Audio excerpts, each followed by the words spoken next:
Welcome back to Super Beamer Brothers. Today we are enjoying a sunny day here in San Diego, and it's the perfect day to actually fix my mistake that I made on the gray E30. Well, let me tell you, the one of many is wiring up the fan system in the wrong place.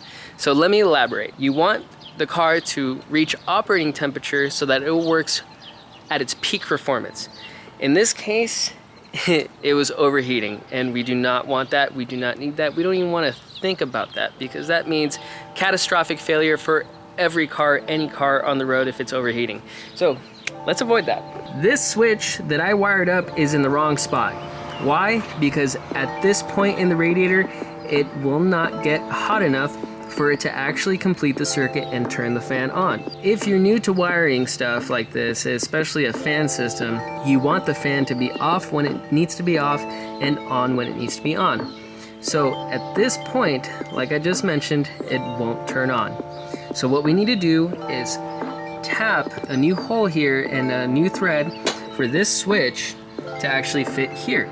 Because at this point, at the thermostat housing, it has not hit the radiator yet, and it's actually reading the temperature of the engine as close as it can.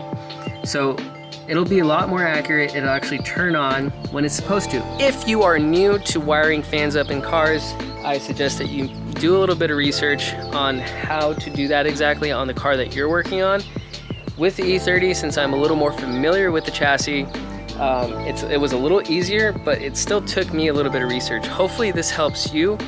I don't want to say that this is necessarily a how-to, but I do hope it helps you in your venture with your car, E30, whatever you're driving. If you have a mechanical fan in your car and you want to upgrade to an electrical fan, let me make the mistake for you and then learn from my mistakes, right? I mean, that's how I've learned all the other things that I've done. From my own mistakes and from other people's mistakes, my brother's mistakes, I learned from them all. So let's kind of teach each other this, right?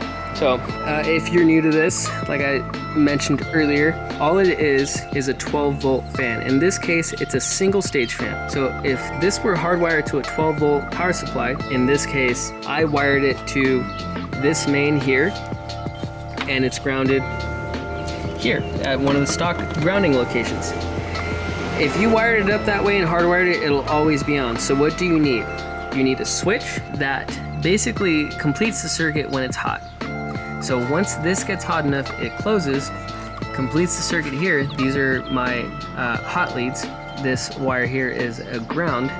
So it can be grounded at all times, but this needs to be interrupted when it's cold. Furthermore, I've added a relay. So a relay is basically a switch that stops constant power or allows power to go through. I've wired this up and piggybacked off this relay here. It's grounded on the same point that I've grounded here. So it shares a ground with the main circuit. Not really difficult at all. This took me about an hour or two to kind of throw together and figure out. If you want to try to copy my, wire layout, please go ahead. It works for me, but we're actually about to change it a little bit because of the new location. Enough talking, let's get to work.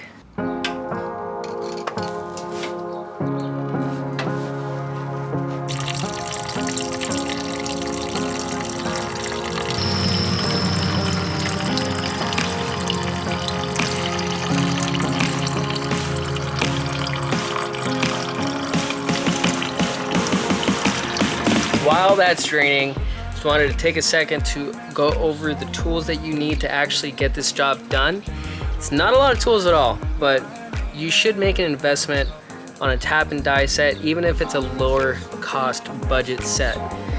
In my case, I bought the Harbor Freight tap and die set, the metric one, of course, because with these cars, something's always getting messed up. Either it's a thread or parts in general just go bad. And having a good tap and die set, or at least a decent one in this case, that gets the job done is essential.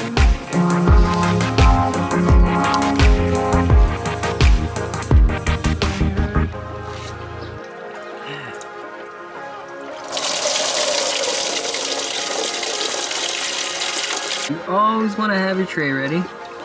because as soon as you undo this hose coming out of the water pump here, see that? It'll just pour out, so don't expect to catch all of it. I guess I could have used slightly bigger trays, but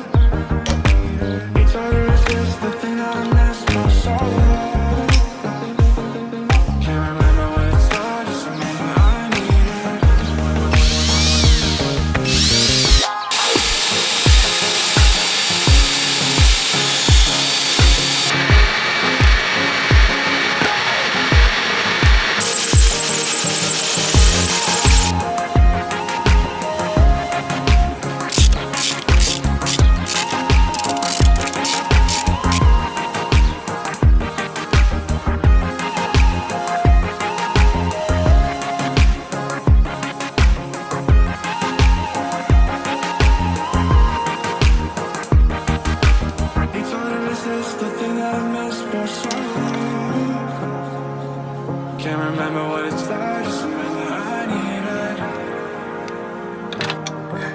It's hard to resist the thing that I missed for so long. Can't remember what it's like, just remember I need it. Alright guys, it's the next day and we got all the work done last night. My brother swooped in and rescued me like he usually does.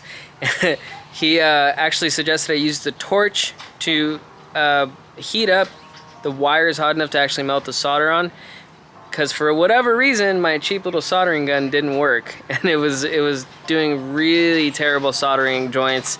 So we took a torch to it and melted it on directly and it worked like a charm. It was great. So it was just a super simple job. Like I said in the beginning of the video, it's just a circuit that powers a fan using 12 volts and you put a relay on it so that it's switchable power when it turns on. Really simple, straight to the point. So just to show you what I did and an overview of what we did, we went and drilled this out of the thermostat housing, tapped it to M14 by 1.5 because that's the size of the thermal switch. We just ran some leads here. I taped them together just to keep it neat. I might just buy a new sheathing. That's a lot nicer looking. But in the end, it's just the one wire that came off of here. Okay, you can see this a lot better and it makes it a lot more simple for you to understand, or you guys watching to understand, because if you're doing this for the first time, it can be a daunting task and I totally get it.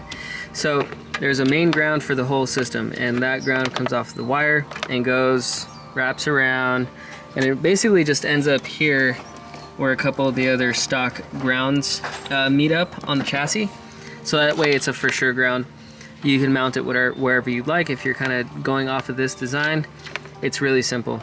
So then you have your 12 volt wire, which I've done in orange. I've made it a different color, just so I know, you know, just so anybody else working on it kind of knows.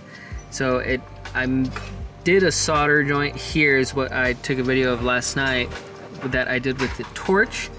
Joined it here because it runs up here and interrupts at the thermal switch. So then I run another wire back. It's still on the same circuit, right? Because the switch completes the circuit, and join it up with 12 volts.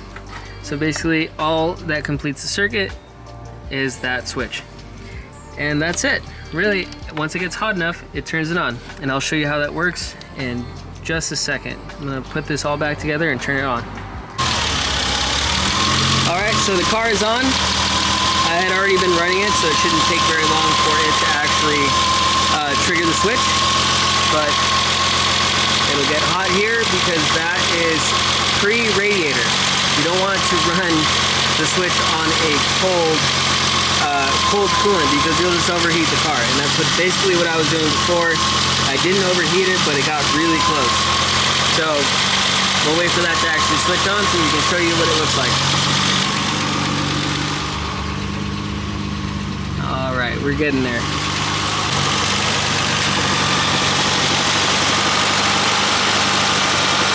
All right, I hope you guys can hear it, but it did turn on. It's on and pulling hot air through the heat exchanger or the radiator. It'll pull it out and pull down the coolant. All right, right, guys, that's all I got for you today. I hope you guys really enjoyed this little project, and I hope you guys do something similar at home. It's not that hard, honestly.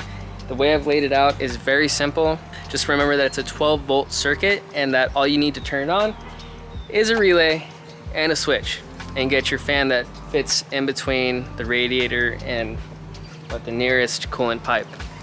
But with that, you guys have a great day. Like, share, subscribe, please, and take care. Thank you.